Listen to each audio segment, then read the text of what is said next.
তিনি কবে থেকে আছেন? অনেক সময় আমাদের মাথায় প্রশ্ন জাগে, এই যে আল্লাহ আছেন কবে থেকে আসছে? কবে থেকে উনি? শুরুটা কবে? আল্লাহ বলে আমি সূচনাহীন অতীত থেকে আছি, আমি এমন অতীত থেকে আছি যেই অতীতের কোনো সূচনা নাই। সুবহানাল্লাহ বলবেন না? আবার আমি সীমাহীন ভবিষ্যৎ পর্যন্ত থাকব। সুবহানাল্লাহ পড়ে। এমন ভবিষ্যৎ যেটা সীমা নাই, এমন অতীত যেটা শুরু হয় নাই, তিনি হচ্ছেন আল্লাহ। চিল্লায় বলেন তিনি কে?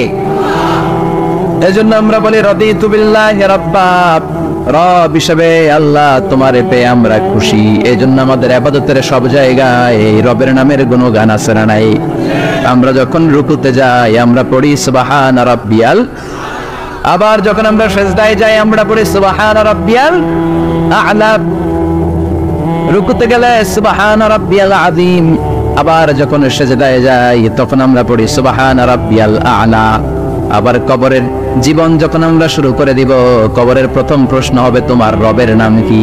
আমরা বলবো আল্লাহ আমারে রব,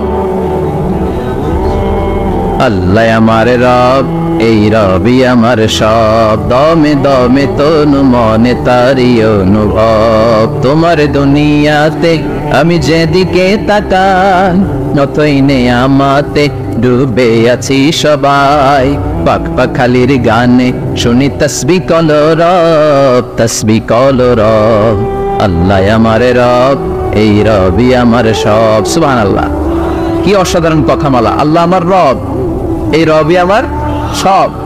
আল্লাহ যদি আমার সাথে থাকে পৃথিবীর কোনো শক্তি আমার থামাতে পারবে না। চিল্লায় বলেন ঠিক কিনা? আর এই রবকে যদি তুমি হারাও, রব যদি আমার বিপক্ষে চলে যায়, পৃথিবীর কোনো শক্তি আমার কোনো উপকার করতে পারবে? এজন্য বিশ্বনবী বলতেন ইযা সাআলতা ফাসআলিল্লাহ ওয়া ইযা ইসতাআনতা ফাসতাইন বিল্লাহ, যখন সাহায্য চাইতে মনে চাইবে সাহায্য চাইবা কার কাছে? আমাদের কোনো গুরুত্বপূর্ণ ঘটনা ঘটলে, গুরুত্বপূর্ণ লাইফ ইভেন্ট ঘটলে, কিংবা আমরা কোনো বিপদে বললে সবার আগে আমরা ফেসবুকে শেয়ার দিই, ঠিক না? কথা কন। ফেসবুক অ্যাকাউন্ট নাই কার কার দেখি, ওই আল্লাহর ওলিদেরকে একটু দেখে রাখি। মাশাআল্লাহ, অনেকের নাই, অনেকের ফেসবুক অ্যাকাউন্ট নাই। তো এটাকে ভালো কাজে লাগানো উচিত। যেটাই আমরা করি এটা যেন ইসলামের পক্ষে যায়, ঠিক কিনা? মিন হুসনি ইসলামিল মারই তানকুহু মা লা ইয়ানিহি, ব্যক্তির ইসলামের সৌন্দর্য হচ্ছে যে অনর্থক কাজ ব্যক্তি করবেন না। যে কাজে সওয়াব আছে, যে কাজে কল্যাণ আছে, ব্যক্তি শুধু ওই কাজটা করবে। চিৎকার করে বলেন ঠিক কিনা? অনর্থক কাজ করা ঠিক না, অনর্থক কথা বলা ঠিক না, অনর্থক সম্পদ নষ্ট করা ঠিক না, অনর্থক টাইম পাস করা ঠিক না। কারণ মুমিন জানে মা ইয়ালফিযু মিন কাউলিন ইল্লা লাদাইহি রাকিবুন আতীদ, মুমিনের জিহ্বা দিয়ে যা বের হয় তার প্রতিটি শব্দ পাই পাই করে হিসাব নেবে কে? আমাদের জীবনে অনর্থক কথা আছে না নাই? চায়ের দোকানে বসলে নিমসারে আছে নাকি এগুলা? অপ্রয়োজনীয় আলাপ, নিজেরও কাজে লাগে না, ফ্যামিলিরও কাজে লাগে না, ইসলামেরও কাজে লাগে না, খালি খোসাখুঁজে ঠেলাঠেলি বাড়ায়। এরকম ডাকাত আছে না নাই? অপ্রয়োজনীয় কথা, অপ্রয়োজনীয় কাজও আছে না নাই এদেশে? দেদারসে মানুষ করে বেড়াচ্ছে অপ্রয়োজনীয় কাজ। হুজুরে পাইলে হাজার হাজার ছবি আছে না নাই? এটা অপ্রয়োজনীয় না? হজে গিয়েছিলাম এবার, কমসে কম 10,000 ছবি তুলছে আমার সাথে হাজিরা। অপ্রয়োজনীয়, প্রয়োজন নাই, এসেছে ইবাদত করতে, হুজুর একটা সেলফি। ইয়াং ছেলেপেলেরা সেলফি তুলে বেশি, আর বুঝলাম না আঙ্গুল দুটো এরকম করে রাখ। আমি বললাম এটা কি? হুজুর ইটস গ্যাংনাম স্টাইল। এটা কি? Gangnam style. এরকম বাঘ করে থাকবে আর এরকম দুটো ছবি তুলে। এগুলো অনর্থক। মুমিন ওই কাজ করবে যে কাজটা constructive, fruitful for him, for his family and for the society, যেটা তার নিজের কাজে আসবে, যেটা তার ফ্যামিলির কাজে আসবে, যেটা সমাজের কাজে আসবে। এই কাজগুলো করার দরকার আছে না নাই? আমার দেশের যুবক ছেলেগুলো অপ্রয়োজনীয়, কোনো কারণ নাই এই সমস্ত কাজে ঝগড়া বিবাদে আলাপে লিপ্ত থাকার কারণে তাদের যে ইনোভেটিভ পাওয়ার আল্লাহ তাআলা দিয়েছেন এটাকে তারা কাজে লাগাতে পারে না। আমাদের দেশের যুবকদের কিন্তু অনেক ম্যারিট, তারা যখন পৃথিবীর বিভিন্ন দেশের ইউনিভার্সিটিগুলোতে পড়ে তারা র্যাঙ্কিং এ 1 নম্বরে আসে একেবারে। আমি যে ইউনিভার্সিটিতে পড়ি, ইন্টারন্যাশনাল ইসলামিক ইউনিভার্সিটি মালয়েশিয়া, ওখানে বাংলাদেশিদের ফলাফল রেজাল্ট সবচেয়ে ভালো। হার্ভার্ডে যান, ক্যামব্রিজে যান, অক্সফোর্ডে যান, যেখানেই যাবেন বাংলাদেশিদের ফলাফল অনেক ভালো। তো তারা সেখানে অপ্রয়োজনীয় কাজে তাদের সময়কে নষ্ট করে না। এজন্য যুবক ভাইয়েরা, তোমাদের আছে প্রাণ ঢালা উচ্ছ্বাস, অনেক শক্তি তোমাদের গায়ে। এখন তোমাদের রক্ত গরম, তোমাদের এই গরম রক্ত ইসলামের কল্যাণে কাজে লাগাইতে হবে। শুধু সেলফি তুলে সময় নষ্ট করা যাবে না। চিল্লায় বলো ঠিক কিনা? কিছুদিন আগে আমি দেখলাম মানবতার দেয়াল। কিসের দেয়াল? কিছু ছেলে পেলে নিউ আইডিয়া বের করেছে যে এটার নাম মানবতার দেয়াল। খুব সম্ভবত মসজিদের এক ওয়ালের মধ্যে তারা লিখেছে মানবতার দেয়াল, আর কিছু হ্যাঙ্গার টানিয়ে রেখেছে, আর বলেছে যেটা অপ্রয়োজনীয় রেখে যান, আর যেটা আপনার লাগবে নিয়ে যান। এই যে শীত, প্রচন্ড শীত, অনেকের জ্যাকেট নাই, আমাদের কয়েকটা করে জ্যাকেট, জাম্পার, সোয়েটার, চাদর, মাফলার, অনেকের একটাও নাই, আছে না নাই? তারা দেয়ালের নাম দিয়েছে মানবতার দেয়াল। এখানে আপনার অতিরিক্ত পুরান জ্যাকেট থাকলে রেখে যান। তো অনেকে পুরান জ্যাকেট, মাফলার, চাদর ওখানে ঝুলিয়ে রেখে গিয়েছে। আবার লিখে দিয়েছে যার লাগবে তিনি নিয়ে যান। যার মাফলার নাই, যার জ্যাকেট নাই, চাদর নাই, তারা এসে নিয়ে যাচ্ছে। এটা একটা সুন্দর আইডিয়া না?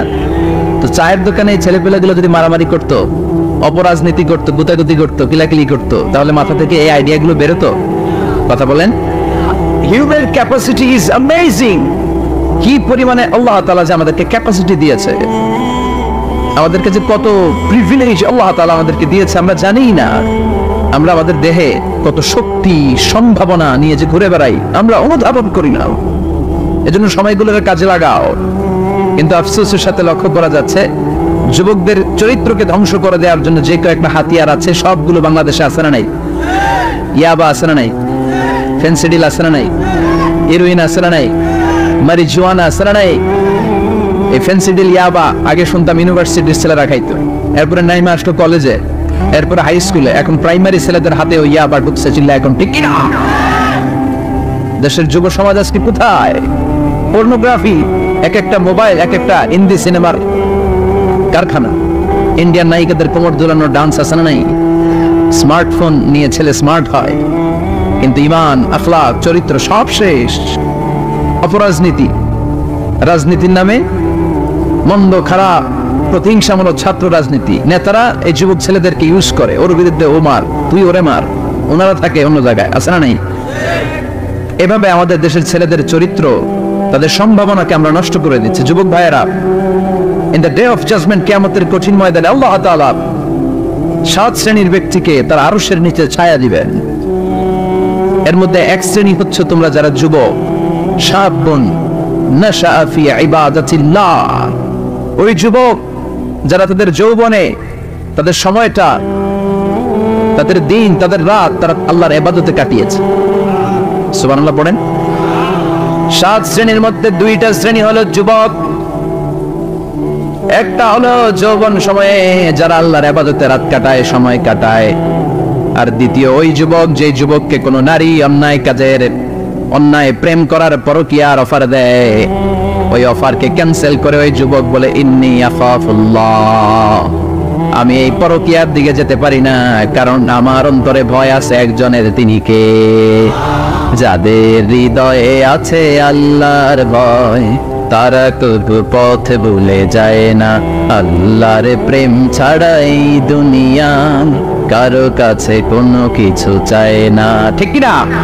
রাতের আধারে যারা সেজদাতে রয়, দু চোখের স্রোতে নদী যেন বয়। আল্লাহু আকবার। তো তাহাজ্জুদ পড়বে কখন?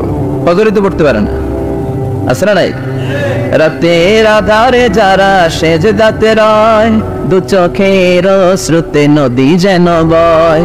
ছলনার হাতছানি যতই ডাকুক, পেছনে ফিরেও সে তাকায় না। যাদের হৃদয়ে আছে আল্লাহর ভয়, তারা কবু পথ ভুলে যায় না।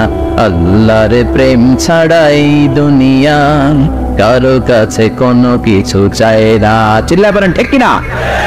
তার মানে প্রথম হচ্ছে এক যুবক, যেই যুবক তার যৌবন কালের সময়টা আল্লাহর ইবাদতে কাটায়। দ্বিতীয় হলো এমন যুবক পরকীয়ার অফার পেয়ে সে বলে আমি ভয় পাই একজনকে, তিনি কে? এজন্য যুবক, তোমার অন্তর আল্লাহর ভয় থাকতে হবে। তোমার সময়টা এমনি কাটানো যাবে না, ইবাদতে কাটাতে হবে। ঠিক কিনা? এজন্য আমরা নামাজের পরে বলি রাদিতু বিল্লাহি রাব্বা, আল্লাহকে রব হিসেবে পেয়ে আমরা খুশি, তারপরে বলি অবিল ইসলামী দীনা, ইসলামকেও দিন হিসেবে পেয়ে আমরা খুশি না বেজার? কথা কোন? খুশি না? আপনি খুশি হইলে আপনার লাভ, খুশি না হইলে আপনার লস। ইসলামের বিজয়কে সমুন্নত করবে কে? ইসলামের পতাকা পতপত করে হোয়াইট হাউসের উপরও একদিন ঝুলবে, চিল্লায় বলেন ঠিক কিনা? আল্লাহ বলেন খবরদার, ফু দিয়ে ইসলামের বাতি তোরা নিভাতে পারবি না। ইউরিদুনা লিইউতফিউ নূরাল্লাহি বিআফওয়াহিহিম ওয়াল্লাহু মুতিম্মু নূরিহি ওয়ালাউ কারিহাল কাফিরুন। ইসলাম বিরোধীরা চায় মুখের ফুৎকারে ইসলামের বাতিকে নিভিয়ে দিতে। আল্লাহ বলে খবরদার, ষড়যন্ত্র করে লাভ নাই, ইসলামের বিজয় আমি নিশ্চিত করে দেব। স্যামুয়েল হ্যান্টিংটন একটা বই লিখেছে, দ্য ক্লাশেস অফ সিভিলাইজেশন। ওই বইতে তিনি বলেছেন এই যে সভ্যতার সংঘাত, এত সভ্যতা, চায়না সভ্যতা, আর্য সভ্যতা, বৈদিক সভ্যতা, সিন্ধু সভ্যতা, মহেঞ্জোদারো সভ্যতা, ইরাকীয় সভ্যতা, মিশরীয় সভ্যতা, একটার পর একটা সভ্যতা পৃথিবীতে এসেছে, একটার পর একটা সুপার পাওয়ার। এখন সুপার পাওয়ার হচ্ছে ইউনাইটেড স্টেটস অফ আমেরিকা, ধারণা করা হচ্ছে এরপরে চায়না হবে সুপার পাওয়ার, আবার অনেকে বলছে এরপরে ইন্ডিয়া হবে সুপার পাওয়ার। এভাবে একটার পর একটা সুপার পাওয়ার যাওয়ার পরে সর্বশেষ যে সুপার পাওয়ারটা পৃথিবীর বুকে মাথা উঁচু করে দাঁড়িয়ে থাকবে সেটার নাম হচ্ছে ইসলাম। সেটার নাম কি? তার নমুনা গোটা বিশ্বব্যাপী আছে না নাই? ইসলামকে যত দমাইতে চায় এটা আরো উপরের দিকে ওঠে। সুবহানাল্লাহ কইবেন না? ইসলামের বৈশিষ্ট্য হচ্ছে চারা বীজের মতো। চারা বীজ তো আপনারা চিনবেন, নিমসালের মানুষ। বীজ, ইসলাম হচ্ছে বীজের মতো। ইসলামের শত্রুরা ইসলামকে মাটিতে গেড়ে দিতে চায়, কিন্তু ইসলাম হচ্ছে বীজের মতো, চারা বীজ। চারা বীজ মাটিতে গেড়ে দিলে কি হয়? কথা কর, আর গজিয়ে ওঠে, মাটি ফেড়ে উপরের দিকে উঠে চিৎকার করে বলে ঠিক কিনা?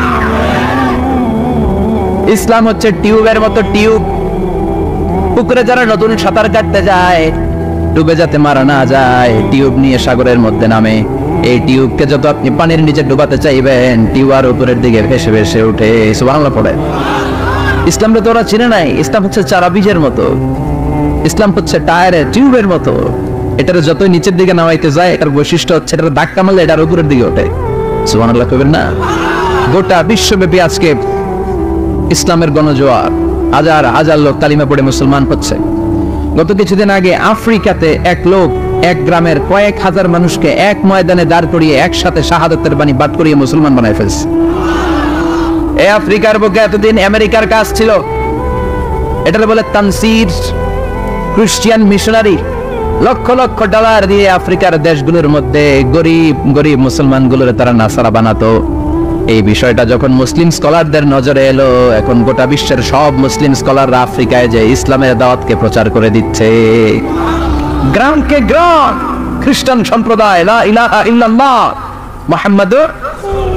ঝিনুকের ভেতর লুকিয়ে থাকে যেমন মতি, ঝিনুকের ভেতর লুকিয়ে থাকে যেমন মতি, কলমা শাহাদাতে আছে আল্লাহর জ্যোতি, কলমা শাহাদাতে আছে আল্লাহর জ্যোতি। পড়েন সবাই। ঝিনুকের ভেতর লুকিয়ে থাকে যেমন মতি, ঝিনুকের ভেতর লুকিয়ে থাকে যেমন মতি, কলমা শাহাদাতে আছে আল্লাহর জ্যোতি, কলমা শাহাদাতে আছে আল্লাহর জ্যোতি। ঠিক কি না? এই জ্যোতি যদি একবার কারো হৃদয়ের মধ্যে স্থান করে নেয়, এই নুরানি আলোর ছোটা যদি কারো হৃদয়ের মধ্যে জায়গা দখল করে নেয়, পৃথিবীর কোন মতাদর্শ তার অন্তরের মধ্যে আর থাকতে পারে? গ্রামকে গ্রাম আফ্রিকাতে এখন কালিমা পড়ে পড়ে মানুষ মুসলমান হয়ে যাচ্ছে। সুবহানাল্লাহ পড়ে।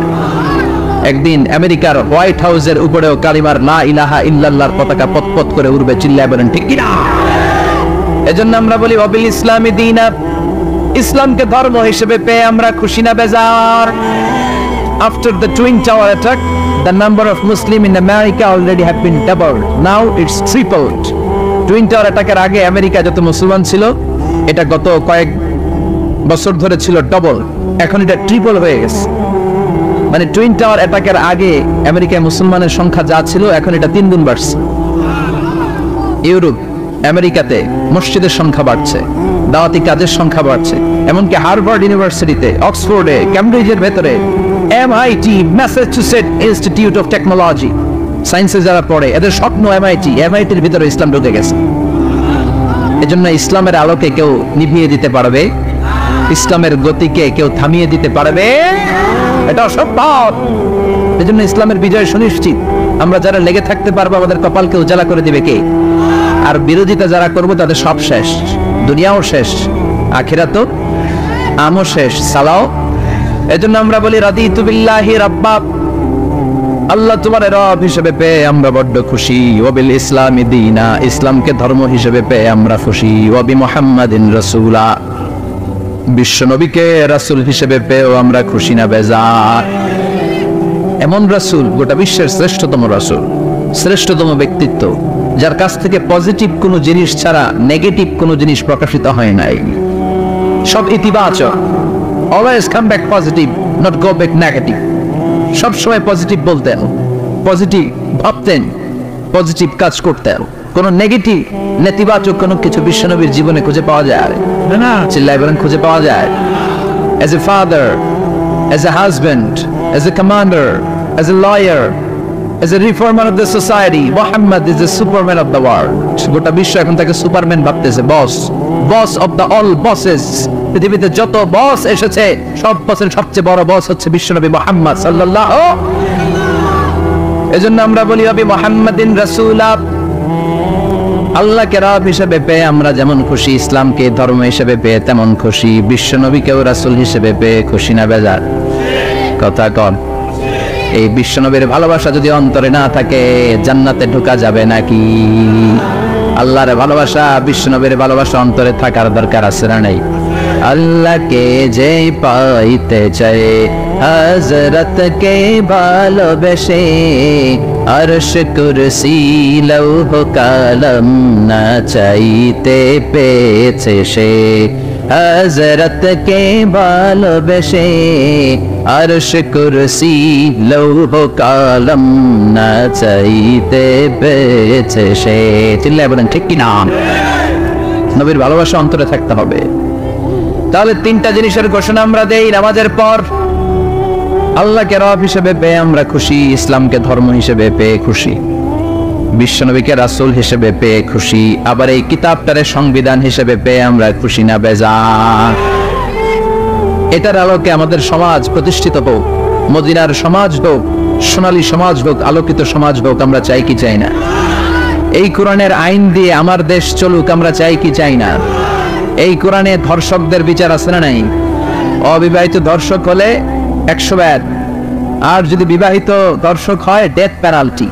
সৌদিতে করে হেড অফ, মাথাটাকে নুইয়ে তলোয়ার দিয়ে এক কোপ মেরে গর্দানটা আলাদা করে দেয়, ঠিক কিনা? অনেক দেশে ডেথ পেনাল্টি করে হ্যাঙ্গিং এর মাধ্যমে, ফাঁসির মাধ্যমে। দর্শনের বিচার বাংলাদেশে সহজে পাওয়া যায় না, কিন্তু কোরআন দিয়ে বিচার করলে ওই বিচার আছে না নাই?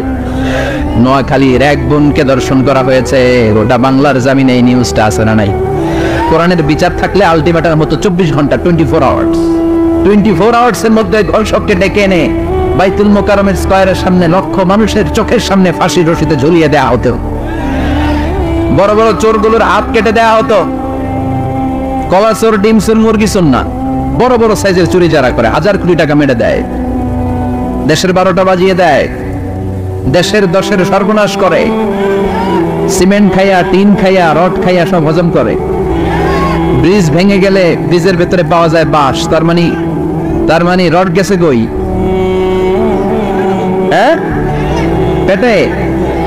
এগুলোর এক একটার পেটে 10টা করে পাটস তুলে দিছে আল্লাহ। 10টা স্টোমাক না থাকলে রড হজম হয়? কথা কয় না? এগুলোর বিচার হওয়ার দরকার আছে না নাই? কোরআনের রাজ যদি কায়েম হয়, এই সবগুলো বড় বড় চোরের বিচার হবে, লাইভ ব্রডকাস্টিং হবে টিভিতে, আমরা সবাই দেখবো কেমন করে তাদের হাত কাটা হয়। ওই সমাজ আমাদের দেশে চালু হোক, আমরা চাই কি চাই না? তাহলে সোজা সাপটা হিসাব, এই 4টা জিনিসের বিরুদ্ধে কেউ অবস্থান নিলে তাদের বিরুদ্ধে আমাদের অবস্থান ধরে কোন ঠিক কিনা? আর এই 4টা জিনিসের পক্ষে যারা কথা বলবে তাদের জন্য আমাদের অন্তরে দোয়া আছে না নাই? এক হচ্ছে আমার রব, 2 হলো আমার ইসলাম, 3 হলো আমার পেয়ারা নবী, 4 হলো আমাদের আল্লাহর দেয়া সংবিধান কোরআন। এই 4টা জিনিসের বিরুদ্ধে কথা বললে খবর আছে না নাই? এই 4টা জিনিসের বিরুদ্ধে কথা বলা হবে মুসলমানদের দেশে।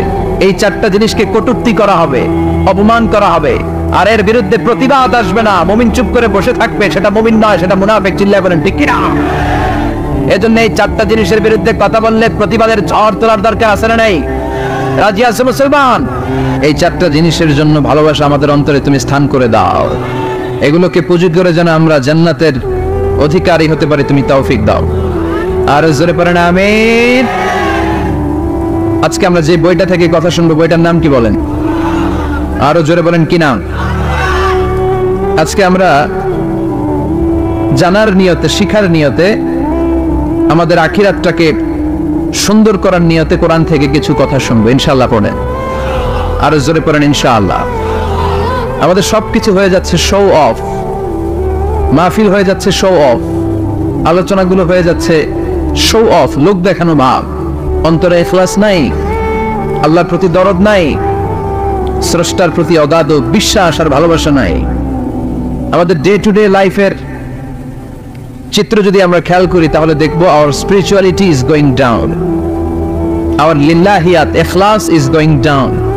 আমাদের ইখলাস যাচ্ছে নিচের দিকে, মানে কমছে, ডিক্রিজিং ডে আফটার ডে।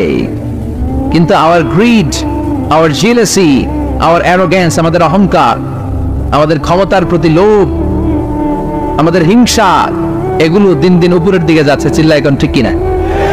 এই তাফসীর মাহফিলগুলোর মূল উদ্দেশ্য হচ্ছে আমাদেরকে রাইট ট্র্যাকে নিয়ে আসা। We should come back to the right track. Train যদি লাইনচ্যুত হয়, অ্যাক্সিডেন্টের সম্ভাবনা আছে না নাই? লাইনচ্যুত হয়ে গেলে রেল কর্তৃপক্ষ এটাকে এসে আবার লাইনে তুলে দেয়, ঠিক কিনা? আমরা শয়তানের ওয়াসওয়াসাতে প্রায় লাইনচ্যুত হয়ে যায়। এই তাফসীর মাহফিলগুলোর উদ্দেশ্য হচ্ছে আমাদেরকে আবার লাইনে তুলে দেয়া। আলহামদুলিল্লাহ কোন এই জন্য সময় নষ্ট করে, যে সময় ব্যয় করে যে আমরা এসেছি, আসলে আমরা শুরুতেই নিয়তটাকে খালেস করে নেই, যে আজকে আমরা যা শুনবো আমলের নিয়তে শুনবো, ইখলাসের সাথে শুনবো, নিজেকে পরিবর্তন করার জন্য শুনবো, আমার আখিরাতটাকে, আমার জান্নাতটাকে সুন্দর করার জন্য শুনবো। আসলে আমরা সরাসরি কোরআন থেকে শুনি, কেননা কোরআন থেকে কথা শুনলেই বরকত, কোরআন থেকে কথা শুনলে জীবন আলোকিত হয়। জীবনটা আলোকিত করে দেয় কে? কারণ সব সমস্যার সমাধান দিতে পারে। সমাধান চাও যদি জীবনে, মরণে ফিরে যাও, খুঁজে নাও, চোখ রাখো কোরআনে। চোখ রাখবেন কোথায়? না টিভির পর্দায়? কোথায়? সমাধান চাও যদি জীবনে, মরণে ফিরে যাও, খুঁজে নাও, চোখ রাখো কোরআনে। If you want the solution this dunya and akhira, go back, have a look to the holy Quran. Subhanallah পড়েন। সমাধান চান তো go back, sit down and have a look to the Quran. আপনার জীবনের সব সমস্যার সমাধান কোরআনের ভেতরে আছে না নাই? সেই কোরআন থেকে আমরা কথা শুনবো। আমি আমার খুতবার শুরুতে সূরাতুল আল কারিয়ার প্রথম 3টি আয়াত তেলাওয়াত করেছি। এই সূরার ভেতরে আল্লাহ তাআলা কিয়ামতের নকশা এঁকে দিয়েছেন, কিয়ামতের প্রামাণ্য বর্ণনা দিয়েছেন। কিয়ামত যে একদিন হবে, এই পৃথিবী যে ধ্বংস হয়ে যাবে, এটার ব্যাপারে সবার অগাধ বিশ্বাস আছে তো? না সন্দেহ সন্দেহ লাগে? সন্দেহ আছে কারো? এই পৃথিবী একদিন থাকবে না, ভেঙে চুরমার হয়ে যাবে, খান খান হয়ে যাবে, সব মেসাকার হয়ে যাবে। আমি থাকবো না, আপনি থাকবেন না, আমরা কেউই থাকবো না। থাকবে একজন, তিনি কে? এটার নাম কিয়ামত, যেটার ব্যাপারে বিশ্বাস না থাকলে ইমানের ঘাটতি চলে আসবে, ঠিক কিনা? তো সেই কিয়ামতের দিনটা কেমন হবে, কিয়ামতের দৃশ্যটা কিরকম হবে, এর নকশা খুব সংক্ষিপ্ত পরিসরে মাত্র 11টা আয়াতে আল্লাহ তুলে ধরেছেন। আপনি মনোযোগ দিয়ে কানগুলো খরগোশের মতো খাড়া করে যদি কথাগুলো শুনেন, আপনার মনে হবে আপনি এখানে বসে কিয়ামত চোখে লাইভ দেখতেছেন। লাইভ আল্লাহ এমন ভাবে বলেছে। সুবহানাল্লাহ পড়েন। তা আসুন আমরা সরাসরি কিয়ামতকে দেখে আসি। আসলে কিয়ামতটা কেমন বর্ণনা করছেন কে? আল্লাহ। সূরার নাম হচ্ছে সূরাতুল কারিয়া। কি নাম? আওয়াজ করে উত্তর দিতে হবে। সূরার নাম আল কারিয়া। চিৎকার মেরে বলেন সূরার নাম কি? আল কারিয়া। এটা মাক্কি সূরা। কি সূরা? বিশ্বনবীর জীবনের 2টা পর্ব, একটা মাক্কি পর্ব আর একটা মাদানী পর্ব। এটা মাদানী পর্বে নাজিল হয়নি, এটা নাজিল হয়েছে মাক্কি পর্বে। এই সূরার আয়াত সংখ্যা 11। এটা কোরআনের 101 নম্বর সূরা। এটা আল কোরআন আল কারীমের 30তম পারায় অবস্থিত একটা সূরা। আমাদের অনেকেরই মাশাআল্লাহ মুখস্থ আছে, আছে না? ইমাম সাহেব নামাজে প্রায় পড়ে, অনেকেরই মুখস্থ, শুনতে শুনতে কবে যে মুখস্থ হয়েছে আমাদের নিজেরাও জানি না। সুবহানাল্লাহ পড়ে। কোরআনের ভিতরে খালি বরকত, এটার সাথে লাগলেই বরকত, মসজিদে গেলেই বরকত। মনের অজান্তে আমরা এই সূরাকে মুখস্থ করে ফেলেছি। কিন্তু এই সূরার ভেতরে যে আল্লাহ কিয়ামতের এত চমৎকার নকশা এঁকেছেন, এত প্রামাণ্য বর্ণনা দিয়েছেন, এটা আমরা অনেকে জানিই না। আসুন আমরা এই সূরার আলোকে দেখার চেষ্টা করি যে কিয়ামতটা কিরকম হবে। আল্লাহ একটা শব্দকে এই সূরার শুরুতে 3 বার উল্লেখ করে আমাদের দৃষ্টি আকর্ষণ করেছেন। Allah tried to draw our attention by mentioning 3 times a word, and that is Al-Qari'ah. Al-Qari'ah শব্দটাকে তিনি 3 বার উল্লেখ করে আমাদের দৃষ্টি আকর্ষণ করেছেন। একটা শব্দ 3 বার বললে মানুষের দৃষ্টি আকর্ষিত হয় না? যেহেতু এটা আরব দেশে নাজিল হয়েছে, আবার মক্কায়, মক্কার লোকেরা আরবি বোঝে, তাদেরকে প্রথম বলা হলো আল-কারিয়া, তারা ফিরে তাকালো কি আল-কারিয়া, আবার বলা হলো মাল-কারিয়া, কি মাল-কারিয়া, আবার বলা হলো ওমা আদরাকা মাল-কারিয়া, আবার তারা ফিরে তাকালো। দৃষ্টি আকর্ষণের জন্য আল্লাহ তাআলা 3 বার এই শব্দটা বলেছেন। এজন্য এই শব্দের একটা সিগনিফিকেন্স, একটা গুরুত্ব, অর্থবহ একটা মানদণ্ড আছে না নাই? আল-কারিয়া শব্দের অর্থ হচ্ছে বিকট আওয়াজ। আল-কারিয়া মানে কি? কথা বলেন, আরো জোরে বলেন। বিকট আওয়াজ। এই বিকট আওয়াজটা তৈরি করার জন্য আল্লাহ তাআলা একজন ফেরেশতা তৈরি করেছেন, যার নাম হচ্ছে ইসরাফিল। নাম কি? আমাদের মধ্যে অনেকের নাম কিন্তু আমরা ইসরাফিল রাখি, তাই না? ইসরাফিল আছে না নাই? আজরাইল কিন্তু রাখে না, ডরে। কেন রাখে না? ভয় পায়। কিন্তু ইসরাফিল আছে, আমার পরিচিত অনেকে আছে ইসরাফিল। তো এই ফেরেশতার পা হচ্ছে জমিনের নিচে, মাথা হচ্ছে আকাশের উপরে। এই ফেরেশতার কাজ হচ্ছে ওই বিকট শব্দ তৈরি করা। উনি একটা সাইরেনের মধ্যে ফু দিবেন, হুইসেল দিবেন, ট্রাম্পেট, ওই ট্রাম্পিটে, ওই সাইরেনে, ওই হুইসেলে ফু দিলেই শুরু হয়ে যাবে আল-কারিয়া। মাল ওমা আদরাকা মাল। এই ফেরেশতার দায়িত্বই হচ্ছে ওই বাঁশির মধ্যে ফু দেয়া। হুইসেল, সাইরেন, ট্রাম্পিট, আরবিতে এটাকে বলা হয় আসুর। ইদা নুফিখা ফিস সূরি নাফখা ওয়াহিদা, যখন তিনি ওই সিংহে একটা ফু দিবেন সব লন্ডভন্ড হয়ে যাবে, কিচ্ছু খুঁজে পাওয়া যাবে না। আল্লাহ ওনাকে তৈরি করেছেন শুধু এই হুইসেলের মধ্যে, বাঁশির মধ্যে 3টা ফু দেওয়ার জন্য। কয়টা? উনি সৃষ্টির শুরু থেকেই এই বাঁশিটাকে 2 ঠোঁটের মাঝখানে রেখে আল্লাহর আরশের দিকে তাকিয়ে আছে, and just waiting for the green signal, আল্লাহর পক্ষ থেকে সবুজ সংকেতের অপেক্ষায়। যখনই আল্লাহর অর্ডার করবেন তখনই শুরু হয়ে যাবে আল-কারিয়া। মাল ওমা আদরাকা মাল। সৃষ্টির শুরু থেকেই ইসরাফিল ফেরেশতা বিশাল সিংহাটাকে 2 ঠোঁটের মাঝখানে করে আরশের দিকে তাকিয়ে আছে, কখন আল্লাহ অর্ডার দিবে। অর্ডার দিতে দেরি, ফুৎকার দিতে দেরি নাই, ঠিক কিনা? বিকট আওয়াজ, গগন বিদারী শব্দ, প্রচন্ড একটা সাউন্ড, জাইগান্টিক সাউন্ড, যে আওয়াজ, যে শব্দ কেউ শুনে নাই।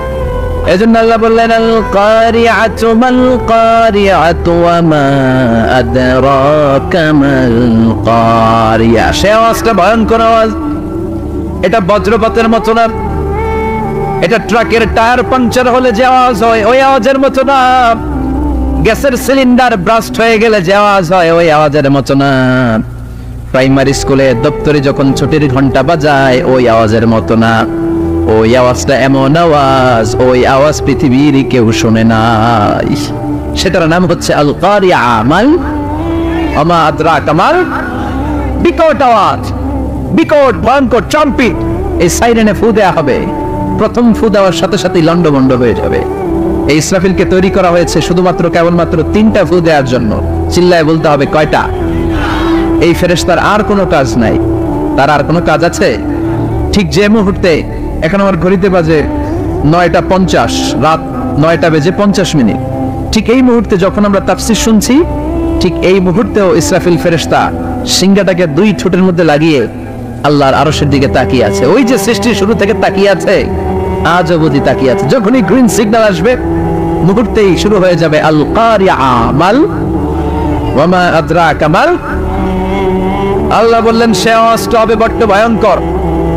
প্রথম ফুৎকার যখন দেয়া হবে, এটার বলে নাফখাতুল ফাজা। দুনিয়ার সব মানুষগুলো অবাক হয়ে যাবে। পুরো পৃথিবীটা কেঁপে উঠবে, পৃথিবীর বিল্ডিং গুলো দুমড়ে মুচড়ে পড়বে, পৃথিবীর বড় বড় যত পাহাড়গুলো আছে তুলার মতো বাতাসে পাহাড়গুলো তুলিত হতে থাকবে। আল্লাহু আকবার। আল্লাহ বললেন ইয়াউমা ইয়াকুনুন নাসু কাল ফারাশিল মাবথুস ওয়া তাকুনুল জিবালু কাল আইনিল মানফুশ। সেদিন মানুষগুলো বিক্ষিপ্ত পতঙ্গের মতো নিক্ষিপ্ত হবে যখন আল কারিয়া এই বিকট আওয়াজটা হবে। শুনতেছেন? মনোযোগ আছে? কথা বুঝতে সমস্যা হচ্ছে না তো? তিনটা ফুৎকার। কয়টা? প্রথম ফুৎকার দেওয়ার সাথে সাথে মানুষগুলো বিক্ষিপ্ত পতঙ্গের মতো নিক্ষিপ্ত হবে। এই যে আরামসে বসে আছি তখন আর বসে থাকা যাবে না, কে ধাক্কা খেয়ে কই চলে যাব টেরই পাওয়া যাবে না। আমরা যে বসে আছি এর কারণ হচ্ছে গ্র্যাভিটেশনাল একটা ল আছে, পাওয়ার। এটাতে বাংলায় বলে মাধ্যাকর্ষণ শক্তি। কি শক্তি? কথা বলেন। কে আবিষ্কার করছে এটা? হ্যাঁ, কে? বিজ্ঞানী নিউটন, আইজাক নিউটন আবিষ্কার করেছে। আপেলকে সে নিচে পড়তে দেখে গবেষণা করে পেয়েছে গ্র্যাভিটেশনাল পাওয়ার। ওইটা থাকার কারণে পৃথিবীর সেন্টার সবকিছুকে নিচের দিকে টানে, নিজের দিকে টানে, ফলে আমরা বসে আছি। কিন্তু এই মাধ্যাকর্ষণ শক্তির বাইরে যদি আমরা আকাশে উঠে যাই আর কিন্তু কোনো টানাটানি নাই, আপনি শূন্যে ভেসে থাকবেন। নভোচারীরা মহাশূন্যে যে ভেসে থাকে, কিয়ামতের এই ধাক্কার ভাইব্রেশন যখন শুরু হয়ে যাবে পুরো পৃথিবীটা মুহূর্তের মধ্যে কেঁপে উঠবে। এমন কম্পন, এমন আওয়াজ পৃথিবীবাসী আর আগে আর শোনে নাই। একটা ধাক্কার চোটে মানুষগুলো ছিটকে কে যেন কই পড়ে যাবে, কেউ টের পাবে না। কে কই চলে গেছে হিসাব নাই। সব থাকবে ওই টাইমে, সব থাকবে না। কেউ থাকবে টয়লেটে, কেউ থাকবে ঘুমে, কেউ থাকবে বাজারে। আপনাদের নিমসার বাজার তো থাকবে তখন, না থাকবে? ওই যে লন্ডভন্ড হয়ে যাবে, হিসাব নাই। কে যে কোথায় ছিটকে পড়বো আমরা জানি না। বিক্ষিপ্ত পতঙ্গের মতো আমরা নিক্ষিপ্ত হব। শীতকালে আমার দেশের ছেলেরা রাত্রেবেলা ব্যাডমিন্টন খেলে, র্যাকেট খেলে না? নিমসারে বোধহয় খেলে টেলে না, খেলে তো। ওরা বাঁশ গেড়ে দেয় ক্ষেতের মাঝখানে। কি গাড়ে? এবার বাঁশের মধ্যে লাগায় কি? লাইট। লাইট গুলো লাগালে দেখবেন ক্ষেতের গ্রামের পোকাগুলো এসে লাইটের মধ্যে ছিটকে ছিটকে পড়ে। আমাদের অবস্থায় পোকার মতো হবে তখন। আল্লাহ সেটাই বললেন, ইয়াউমা ইয়াকুনুন নাসু কাল ফারাশিল মাবথুস। বিক্ষিপ্ত পতঙ্গের মতো মানুষগুলো নিক্ষিপ্ত হবে। ওয়া তাকুনুল জিবালু কাল আইনিল মানফুশ। তুলাকে যখন পিটানো হয়, ধ্বনিত করা হয়, দেখবেন তুলার ছোট ছোট কণা বাতাসের মধ্যে ভাসতে থাকে। ফু মারলে আরো দূরে যায়, আরো বাতাস আসলে উড়ে উড়ে যে কোথায় চলে যায় টের পাওয়া যায় না। সুবহানাল্লাহ। বিশাল বিশাল পাহাড়গুলো এরকম ধ্বনিত তুলার মতো সামনে উঠতে থাকবে, একটা পাহাড়ও টিকবে না। বাংলাদেশের সবচেয়ে বড় পাহাড়ের নাম কি জানেন? তাজিংডং পর্বত। কিন্তু সবচেয়ে বড় পাহাড় হচ্ছে গারো পাহাড়, ময়মনসিংহের। ওটা থাকবে কিয়ামতের দিন। আল কারিয়া, আল কারিয়ার সময় টিকবে ওইটা। তাজিংডং বিজয় সবচেয়ে বড় পর্বত শৃঙ্গ। কোথায় এটা? বান্দরবান। এটা এটা টিকবে? কেউকারাডাং একটা আছে না? চিম্বুক আছে না? টিকবে? টিকবে না। পৃথিবীর সবচেয়ে বড় পাহাড় মাউন্ট এভারেস্ট নেপালে 29,035 ফিট উঁচু, টিকবে?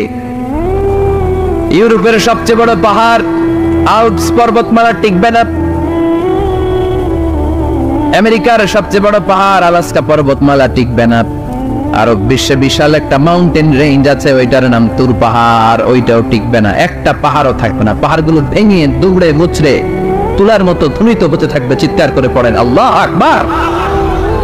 এই যে 5 তলা, 7 তলা, 10 তলা দেদারসে টাওয়ার উঠতে শুরু করেছে, বিল্ডিং বাড়তে শুরু করেছে। কিয়ামত যখন শুরু হবে, আল কারিয়া যখন শুরু হয়ে যাবে, রব্বুল আলামিন পুরো পৃথিবীটারে ধরে একটা ঝাঁকুনি মারবে। ওই ঝাঁকুনির চুটে 8 তলা 10 তলা বিল্ডিং গুলো টিকবে নাকি? 30 তলা 50 তলা হলে তো ভাঙবে না। বুর্জ আল খলিফা ভাঙবে না। দুবাইয়ের বুর্জ আল খলিফা সবচেয়ে উঁচু টাওয়ার এটা। কিংডম টাওয়ার এটা নাকি আরো উঁচু হবে, 1000 মিটার উঁচু হবে। তাইপিডান 101, মালয়েশিয়ার Petronas twin tower, Shanghai tower, Kaaba ঘরের পাশে বুর্জ আল খলিফা, যেটাকে সবাই বলে জমজম টাওয়ার, টিকবে? কথা বলেন, টিকবে? আল্লাহ বললেন ইযা জুলজিলাতিল আরদু জিলজালাহা ওয়া আখরাজাতিল আরদু আসকালাহা ইযা রুজ্জাতিল আরদু রাজ্জান ওয়া বুসসাতিল জিবালু বাসসা। সেদিন পৃথিবীটারে কাঁপিয়ে দেয়া হবে। পুরো পৃথিবী নড়ে চড়ে উঠবে, টাওয়ার গুলো ভেঙে খান খান, পাহাড় গুলো ভেঙে দুমড়ে মুচড়ে যাবে, মানুষগুলো বিক্ষিপ্ত পতঙ্গের মতো নিক্ষিপ্ত হবে, সাগরের পানির মাঝখানে দাউ দাউ দাউ দাউ দাউ দাউ করে আগুন জ্বলতে শুরু করে দিবে। আল্লাহু আকবার। নকশা এঁকে দিছেন আল্লাহ, নকশা এঁকে দিছে না? সুবহানাল্লাহ পড়েন। আবার আল্লাহ বললেন ফাইযা বারিকাল বাসার ওয়া খাসাফাল কমার ওয়া জুমিআশ শামসু ওয়াল কমার ইয়াকুলুল ইনসানু আইনাল মাফার।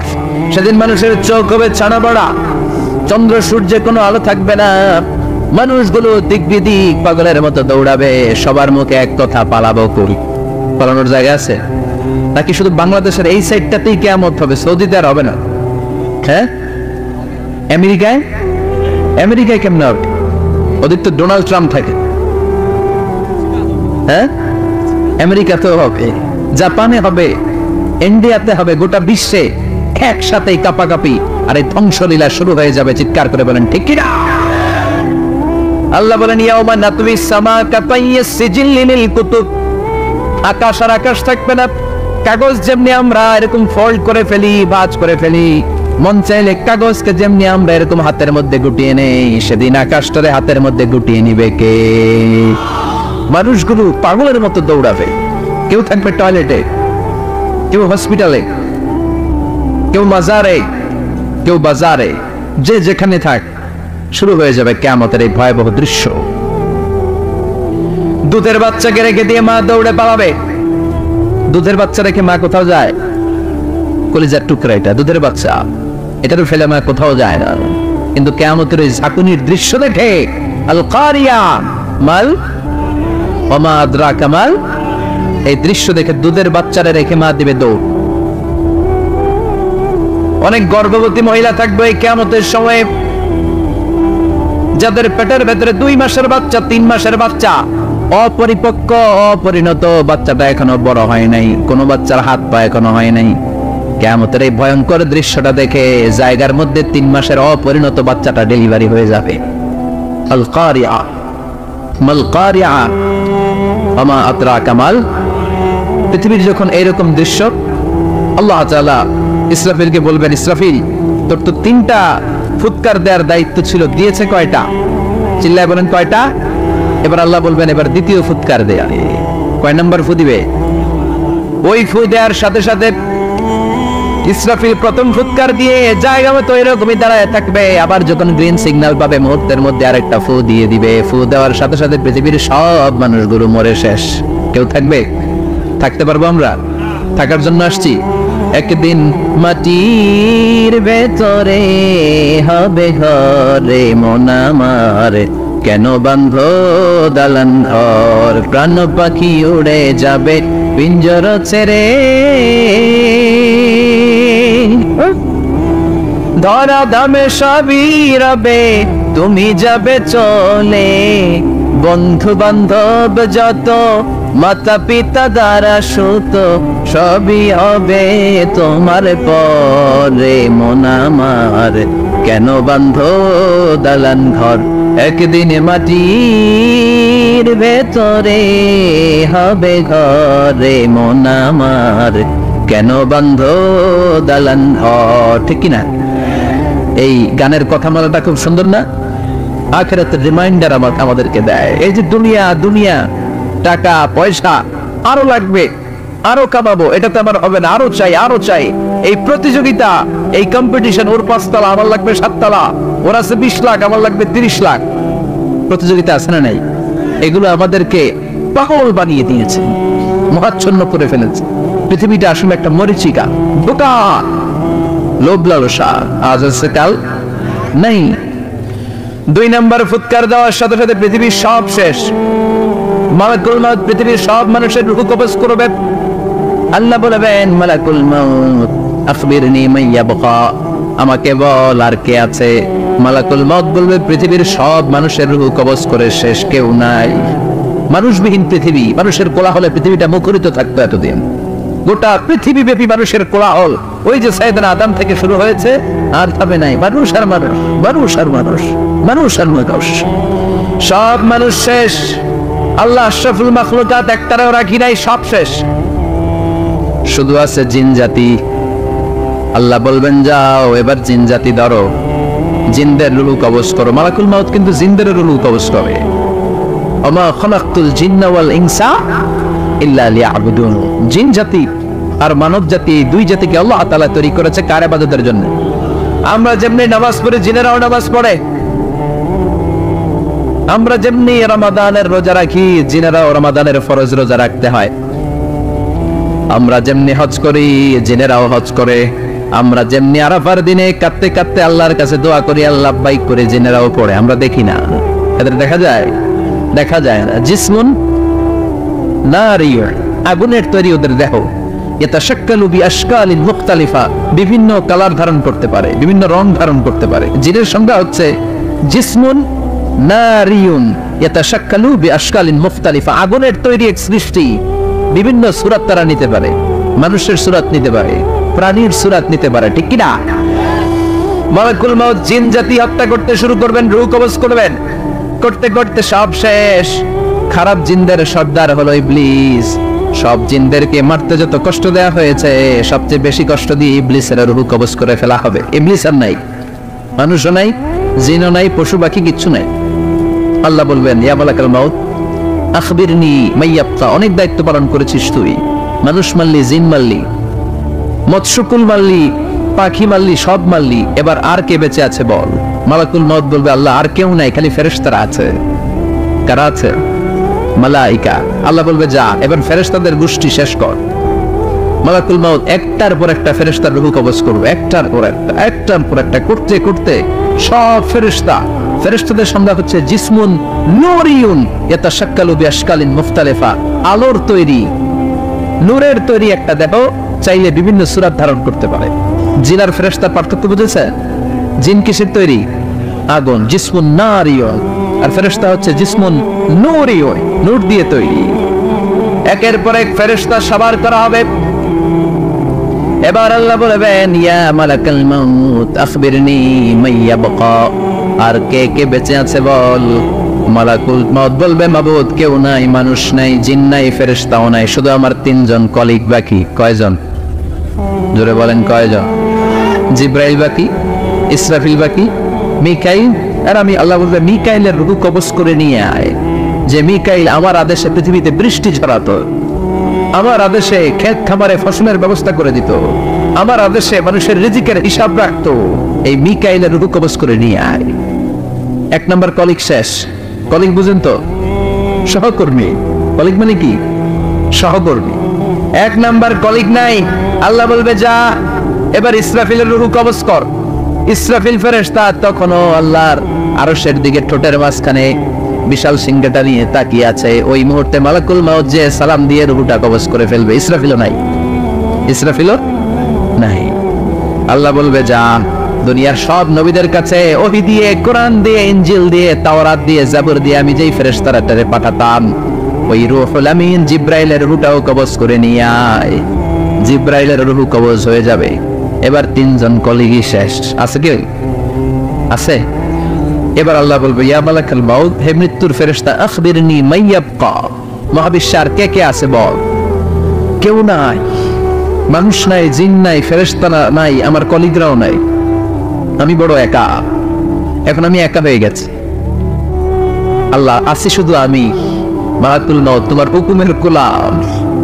আর আনতাল হাইয়ুল কাইয়ুম, তুমি শাশ্বত চিরঞ্জীব, তুমি তো মরবা না। না আমি আছি একা। ভাবছেন উনিও থাকবে? উনি আর আল্লাহ থাকবে। আল্লাহ বলবে মালাকুল মাউত এবার তুই মর, এবার তুই মর। এই কথা শুনে মালাকুল মাউতের খিঁচুনি উঠে যাবে। আজীবন মারছে, আজকে মরবে। খিঁচুনি উঠে যাবে, জ্বর এসে যাবে, কাঁপুনি ছুটে যাবে, কাঁপতে থাকবে।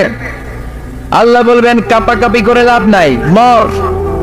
মালাকুল মাউত বলবে মাবুদ এইটা আবার কেমন কথা, সবাই রে আমি মারলাম, আমি মরুম কেন? আমি না মারছি, আমি না মেরেছি, আমি মরবো কেন? আল্লাহ বলবেন কথা নাই, বল। ও আল্লাহ আমি কেন মরবো? আমি না দুনিয়ার সবাই রে মানলাম। আল্লাহ বলবেন কুল্লু নাফসিন যায়িকাতুল মাউত, পৃথিবীর প্রতিটা আত্মারে মৃত্যুর স্বাদ নিতে হবে রে মালাকুল মাউত, তুইও মরবি। বাহ! কাঁপতে কাঁপতে আল্লাহ বলবে জান্নাত আর জাহান্নামের মাঝ বরাবর যে দাঁড়া। মালাকুল মাউত দাঁড়াবে, এই দৃশ্য দেখার মতো তখন কেউ থাকবে না। থাকবে কেউ নাই। মালাকুল মাউত কাঁপতে কাঁপতে আল্লাহ বলবেন কেঁপে লাভ নাই, কেঁদে লাভ নাই, মরতে তোকে হবেই। Everyone has to take the test of death, সবাইকে মৃত্যুর স্বাদ আস্বাদন করতে হবে। মর, মরে যা, মুত ইয়া মালাকাল মাউত। আল্লাহ বলবেন ও মৃত্যুর ফেরেশতা মর, মুত ইয়া মালাকাল মাউত। বলার সাথে সাথে যে ফেরেশতার হাতে আমাদের সবার রূহ চলে গিয়েছিল, ওই ফেরেশতা চিৎকার মেরে জান্নাত এবং জাহান্নামের মাঝখানে বেহুশ হয়ে পড়ে যাবে। শেষ, মালাকুল মাউতের ইচ্ছা খতম, উনিও নাই। এবার ডানে বায়ে সামনে পেছনে উপরে নিচে কেউ আছে? একজন ছাড়া, তিনি কে? কুল্লু মান আলাইহা ফানি ওয়া ইয়াবকা ওয়াজহু রাব্বিকা যুল জালালি ওয়াল ইকরাম ফাবিআইয়ি আলাই রাব্বিকুমা তুকাযযিবান। এই জমিনে যারা আছে সব শেষ হয়ে যাবে, একজন ছাড়া, তিনি কে? আল্লাহ তখন হুঙ্কার দিয়ে একা একাই বলবেন ইয়া আরদু আইনা আশজারুকি, ও পৃথিবী তোর বড় বড় গাছগুলো কোথায়? আপনাদের নিমসারে বট গাছ আছে? কোথায় আছে বট গাছ? অনেক জায়গায় থাকে না বট গাছ বিশাল, ওইটাকে কেন্দ্র করে শিরকের আখড়া জমে ওঠে, ওখানে মোমবাতি লাগায়, লাল সালু দেয়, নাচানাচি করে, এরকম বট গাছের আখড়া আছে নাই? আল্লাহ বলবে ইয়া আরদু, হে পৃথিবী, আইনা আশজারুকি, তোর বড় বড় গাছগুলো আজকে কোথায়? ইয়া আরদু আইনা আনহারুকি, হে পৃথিবী তোর বড় বড় নদীগুলো কই? পদ্মা নদী কই? মেঘনা নদী কই? ব্রহ্মপুত্র কই? গঙ্গা নদী কই? মিসিসিপি, মিসৌরি কই? নীল নদ কোথায়? আমাজন কোথায়? 6695 কিলোমিটার লম্বা, উগান্ডার ভিক্টোরিয়ার কাম্পালা থেকে এর অববাহিকা শুরু। পৃথিবীর সবচেয়ে বড় যে নদীটা নীল নদ, মিশরে এই নদটা ছিল, আমি দেখেছি, ঘুরেছি এর উপর দিয়ে অনেক। 5 বছরে নীল নদের পানি আমি খেয়েছি। মিশরের নীল নদ ছাড়া কোনো মিঠা পানির উৎস নাই। এজন্য প্রাচীন ঐতিহাসিক, ওনার নাম হেরোডোটাস, উনি বলেছিলেন Egypt is the gift of Nile, মিশর হচ্ছে নীল নদের দান। নীল নদ না থাকলে মিশরে কেউ থাকতো না। আল্লাহু আকবার পড়ুন। 2টা নদী সিদরাতুল মুনতাহা থেকে জান্নাতের কানেকশন নিয়ে পৃথিবীতে এসেছে। একটা হচ্ছে ইরাকের দজলা ফোরাত নদী, আর একটা হচ্ছে মিশরের নীল নদী। সুবহানাল্লাহ পড়বেন না? 5 বছর আমি এই নীল নদের পানি খেয়েছি যখন মিশরে ছিলাম। সরাসরি না, মিশরীয় সরকার পাইপলাইন দিয়ে এই পানিকে রিফাইনিং করে জনগণের জন্য পৌঁছে দেয়। এই নীল নদের নিচ দিয়ে মিশরের মেট্রো লাইন আছে, মানে ট্রেন, এটাকে বলে পাতাল ট্রেন। কি বলে? পাতাল ট্রেন। আপনাদের প্রধানমন্ত্রী নাকি একটা করবে, শুনুন, উনি ঘোষণা দিয়েছে। তো এটা নিচ দিয়ে, নীল নদের নিচ দিয়ে আমরা ট্রেন দিয়ে এই মাথা থেকে ওই মাথায় যেতাম, আবার ব্রিজ দিয়ে এপাশ থেকে ওপাশে যেতাম। 10টা দেশ ঘুরে এই নীল নদ, একটা সাগর আছে মেডিটেরেনিয়ান সি, মানে ভূমধ্য সাগর, ওইটার সাথে মিলিত হয়েছে। আল্লাহ সেদিন বলবেন আইনা নাইল, নীল নদ আজকে কোথায়? আইনাল আনহার, নদীগুলো কোথায়? আইনাল কুসুর, প্রাসাদগুলো কই? রাজপ্রাসাদ, টাওয়ার কোথায়? আইনাল জাবাবেরা, অত্যাচারী শাসকগুলো আজকে কোথায়? যারা ক্ষমতার চেয়ার পেলে আর নামতে চায় না, এই ডাকাতগুলো আজকে কোথায়? আল্লাহ বলবে আইনাল জাবাবেরা, ফেরাউন কোথায়? নমরুদ কোথায়? আবু জাহেলের গোষ্ঠী কোথায়? ফেরাউনের চাচাতো ভাইরা কোথায়? নমরুদের চাচাতো ভাইরা কোথায়? কোথায়? যারা ক্ষমতার দাপট দেখিয়েছে, কোনো আওয়াজ আছে? কথা বলেন। আল্লাহ বলবেন লিমানিল মুলকুল ইয়াউমা লিল্লাহিল ওয়াহিদিল কাহ্হার, লিমানিল মুলকুল ইয়াউম, আজকে ক্ষমতা কার? একটা চিৎকার দিয়ে উত্তর দেন, সেদিন ক্ষমতা কার? Who belongs the kingdom today? আল্লাহ বলবেন আজকে ক্ষমতা কার? ক্ষমতা শুধু একজনের, চিল্লায় বলেন, তিনি কে? আল কারিআ মাল ওয়া মা আদরাকা মাল। ইসরাফিলের সিংহায় ফু দেওয়ার ডিউটি হচ্ছে 3 বার দিতে হবে। কয়বার দিছে? কয়বার মনে আছে? খেয়ে ফেলাইছেন মনে হয়। দিতে হবে মোট কয়টা? দিয়েছে কয়টা? বাকি আছে? ওটা দেয়া লাগবে না? আল্লাহ ইসরাফিলকে রুকু দিয়ে আবার দাঁড় করায় দিবেন, সুবহানাল্লাহ পড়েন। সবার আগে ইসরাফিলকে রুকু দিয়ে দাঁড় করিয়ে দিলে উনি ওনার ডিউটি পালনের জন্য আবার সিংহার মাঝখানে ঠোঁট লাগিয়ে তাকিয়ে থাকবে আরশের দিকে। আল্লাহ বলবে, ইসরাফিল এবার 3 নাম্বার ফু দিয়া ডিউটি শেষ কর। সুবহানাল্লাহ বাড়িতে গিয়া আল্লাহ বলবেন 3 নাম্বার ফুৎকার দে। বলার সাথে সাথে ইসরাফিল সিংহাটা 2 ঠোঁটের মাঝখানে দিয়ে বিশাল আরেকটা ফুৎকার দিবে। ওই ফুৎকার দেওয়ার সাথে সাথে মিনহা খালাকনাকুম ওয়া ফিহা নুঈদুকুম ওয়া মিনহা নুখরিজুকুম তারাতান উখরা। ওই ফু দেওয়ার সাথে সাথে পৃথিবীর যেখানে যত মানুষ ছিল সব উঠবে। যাদেরকে স্বাভাবিকভাবে কবর দিয়ে কবরস্থানে রাখা হয়েছিল কবর থেকে উঠবে। যারা বিমান দুর্ঘটনায় মারা গিয়েছে ওই ছাইগুলো থেকে উঠবে। যারা সাগরের মধ্যে মারা গিয়েছে সেখান থেকে উঠবে। যাদেরকে তিমি মাছ খেয়ে ফেলেছিল ওখান থেকে উঠবে। যে যেখানে ছিল ওইখান থেকে উঠবে। সুবহানাল্লাহ। লক্ষ লক্ষ মানুষ উঠে বলবে, আমাদের ঘুম ভাঙাইলো কে? কি বলবে? ঘুম ভাঙাইয়া গেল রে। ওরা বলবে, আমাদের ঘুম ভাঙালো কে? قالوا من بعثنا من مرقدنا هذا ما وعد الرحمن وصدق المرسلون। সব দাঁড়াবে, দাঁড়িয়ে বলবে, ঘুম ভাঙালো কে? সবচেয়ে লম্বা ঘুম দিয়েছিল সাইয়েদনা আদম আলাইহিস সালামের ছেলে হাবিল, যাকে হত্যা করেছে। জানেন না আপনারা? হাবিল হচ্ছে পৃথিবীর প্রথম নিহত মানব। প্রথম নিহত মানব। তার কবরের জিন্দেগিটা অনেক লম্বা। ওই কত হাজার শত হাজার লক্ষ বছর আগে যে উনি কবরে শুয়ে আছেন, আজও শুয়েই আছেন। কিয়ামতের ওই 3 নাম্বার ফুৎকার দেওয়ার সাথে সাথে উনি উঠবে। উঠে বলবে, মান বা'আতানা মিন মারকাদিনা হাদা। কে ভাঙালো আমার ঘুম? কে ভাঙাইছে? মরার কুকিলে কে ভাঙাইছে? আল্লাহ ঘুম ভাঙিয়েছে। ফেরেশতারা বলবে, হাদা মা ওয়াদার রহমান। আজকে হলো ওই দিন যে দিনের প্রতিশ্রুতি রহমান দিয়েছিল, আল্লাহ দিয়েছিল এই দিনের প্রতিশ্রুতি। আর নবীরা এই দিনের কথা বর্ণনা করেছে। আজকে হবে আসল দিন, ফাইনাল খেলার দিন।